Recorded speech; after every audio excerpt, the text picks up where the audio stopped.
कई हिस्सों में मौसम का हाल अचानक से बदल गया। जो लोग जमीन पर थे वो तो परेशान हुए ही, साथ ही जो लोग हवाई यात्रा कर रहे थे उनकी भी सांसें अटक गई। इंडिगो के इस विमान ने रायपुर से दिल्ली के लिए उड़ान भरी थी। पूरा रास्ता तय करने के बाद ये विमान दिल्ली में दाखिल हो गया, लेकिन तभी तेज आंधी आ गई और ये विमान हवा में ही हिलने लगा।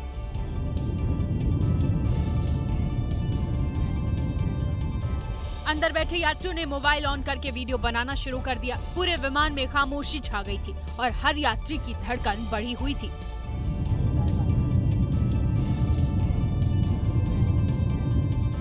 यह हालात तब बने जब विमान दिल्ली एयरपोर्ट पर उतरने वाला था, लेकिन मौसम बदलते ही पायलट ने समझदारी दिखाई और विमान को नीचे नहीं उतारा। ये विमान एयरपोर्ट के पास चक्कर लगाता रहा और जब हालात सामान्य हुए तो विमान की सॉफ्ट लैंडिंग हो गई। जोरदार बारिश ने पूर्वोत्तर राज्य असम में मुसीबतों का पहाड़ तोड़ दिया है।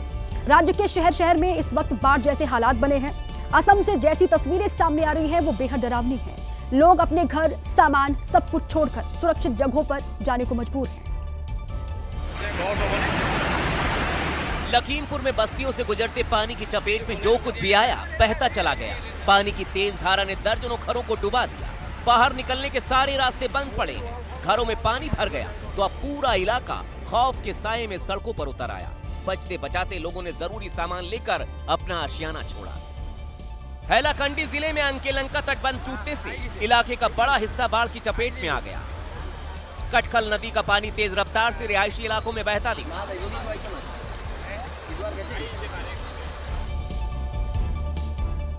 असम के अलग अलग इलाकों में बाढ़ बारिश की वजह से स्थिति बेहद खराब हो गई है। करीब 80,000 लोग असम में बाढ़ से प्रभावित हुए हैं। असम की करीब सभी प्रमुख नदियों का जलस्तर इस वक्त वहां पर बढ़ा हुआ है। श्रीभूमि की स्थिति भी ठीक वैसी ही है जैसी शहरों की। यहाँ भी गली गली पानी है। इस शख्स को देखिए, छाता लिए मुश्किलों से लड़ते लड़ाते घर से बाहर निकला है। आधा शरीर पानी में डूबा है।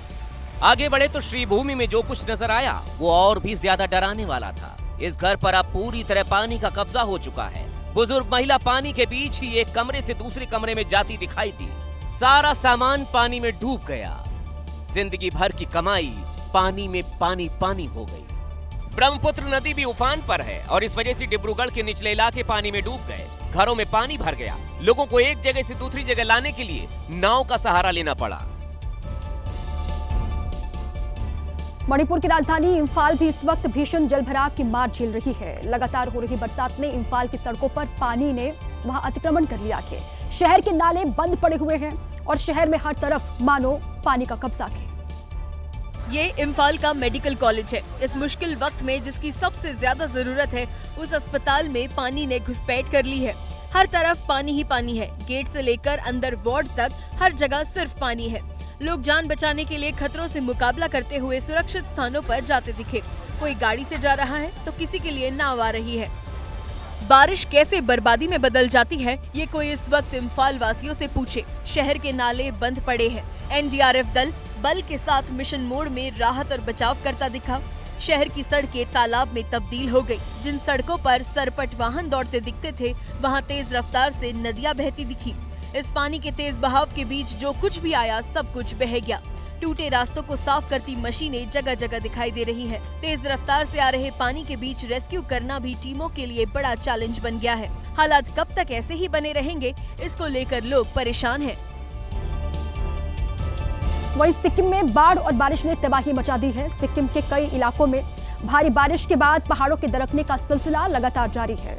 पहाड़ टूटने से तमाम रास्ते बंद हो गए हैं। सिक्किम में लगातार हो रही बरसात और तबाही की तस्वीरें बेहद डराने वाली हैं। मानो पहाड़ के पहाड़ टूटकर नदियों में बह रहे हैं।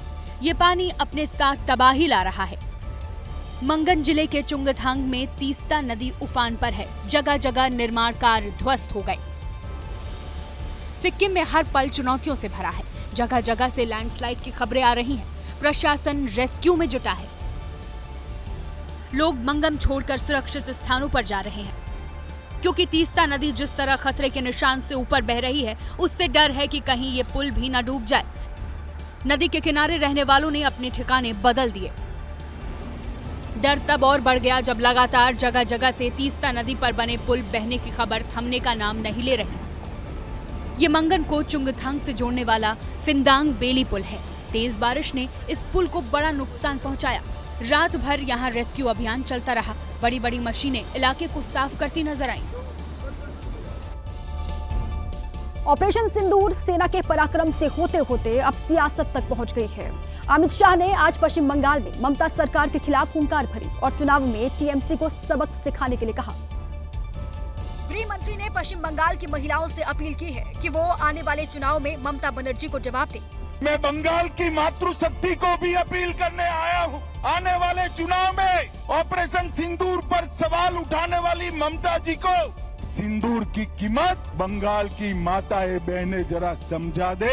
सिंदूर का अपमान करने का क्या मतलब। इधर टीएमसी ने कहा कि जिस वक्त उनकी पार्टी के सांसद विदेश में जाकर भारत का पक्ष रख रहे हैं, उस वक्त गृह मंत्री बीजेपी के कार्यकर्ता की तरह बंगाल में राजनीति कर रहे हैं। The Home Minister comes to Bengal and acts like a BJP karyakarta and uses cheap language against our respected Chief Minister Mamata Banerjee.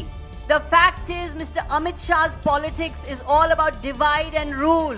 TMC ये भी कह रही है कि पहलगाम में आतंकी हमले की जिम्मेदारी अमित शाह को लेनी चाहिए और उन्हें इस्तीफा देना चाहिए। ऑपरेशन सिंदूर को लेकर देश में राजनीति थमने का नाम नहीं ले रही है।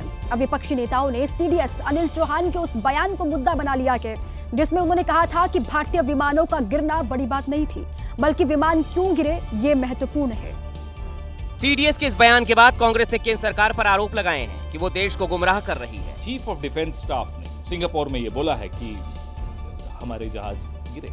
बहुत चिंता का विषय है। ठोस असली मुद्दों पे अब आपको जवाब भी देना पड़ेगा।